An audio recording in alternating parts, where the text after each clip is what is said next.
Assalamualaikum warahmatullahi wabarakatuh. Perkenalkan, nama saya Robi Saputra, NPM 1931090392, Prodi Sosiologi Agama, mata kuliah Sosiologi Pendidikan, Fakultas Usuluddin.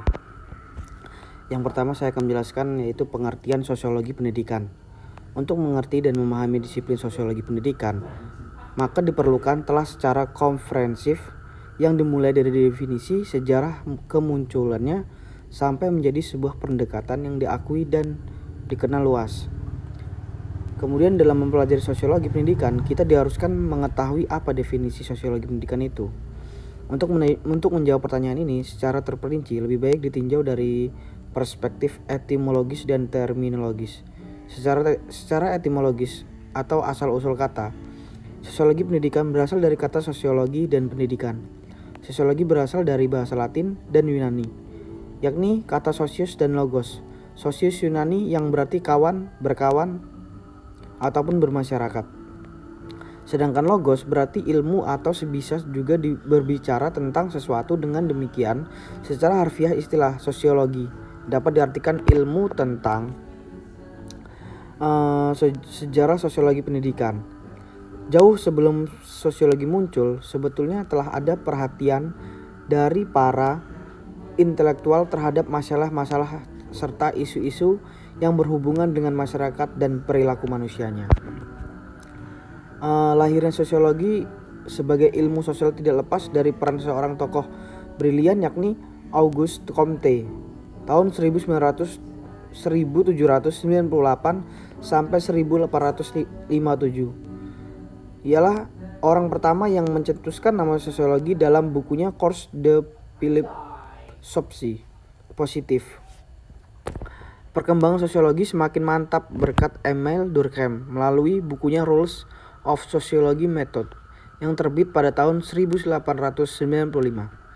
Dalam buku yang melambungkan namanya itu, Durkheim menguraikan tentang pentingnya metodologi ilmiah di dalam sosiologi untuk meneliti fakta sosial. Kemudian ada objek material. Objek material sosiologi pendidikan adalah segala sesuatu menjadi masalah, segala sesuatu yang dimasalahkan sosiologi pendidikan. Kemudian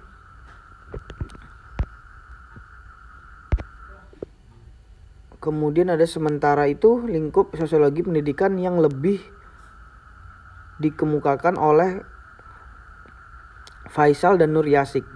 Mereka memandang ruang lingkup sosiologi pendidikan itu haruslah membahas tentang masalah. Alat kemajuan sosial ada sosiologi pendidikan sebagai pemberi tujuan bagi pendidikan, kemudian aplikasi pendidikan bagi pendidikan. Proses pendidikan merupakan proses sosialisasi. Dalam ilmu sosial, individu merupakan bagian teknik terkecil dari kelompok masyarakat yang tidak dapat dipisah lagi menjadi bagian yang lebih kecil. Misalnya, keluarga sebagai kelompok sosial yang terkecil terdiri dari ayah, ibu, dan anak. Menurut Sujono Sukanto, masyarakat dicirikan oleh yang pertama, ada manusia yang hidup bersama di dalam lingkungan sosial yang tidak ada ukuran mutlak ataupun angka pasti untuk menentukan jumlah manusia yang harus ada. Akan tetapi secara historis, angka minimumnya adalah 2 orang yang hidup bersama. Yang kedua, bercampur untuk waktu yang cukup lama. Yang ketiga, mereka sadar bahwa mereka merupakan satu kesatuan. Yang keempat, mereka merupakan suatu sistem hidup bersama. Sistem kehidupan bersama menimbulkan kebudayaan. Oleh karena setiap anggota kelompok merasa dirinya terikat dengan yang lain. Kemudian ada demokrasi dalam pendidikan Islam. Kebebasan bagi pendidik dan peserta didik. Kebebasan di sini meliputi kebebasan berkarya, kebebasan mengembangkan potensi, dan kebebasan berpendapat. Kemudian persamaan terhadap peserta didik dalam pendidik Islam. Karena Islam memberikan kesempatan yang sama bagi semua peserta didik untuk mendapatkan pendidikan atau belajar.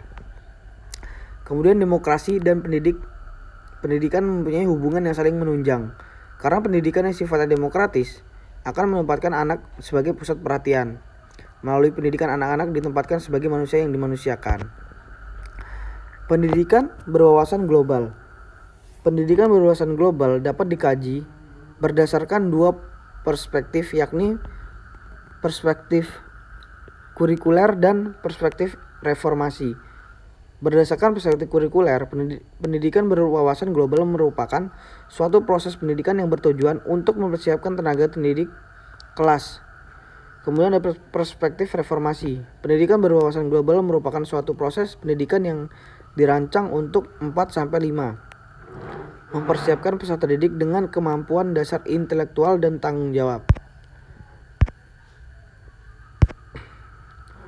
Sekian yang bisa saya sampaikan dan semoga yang menonton mengerti apa yang saya ucapkan. Terima kasih. Wassalamualaikum warahmatullahi wabarakatuh.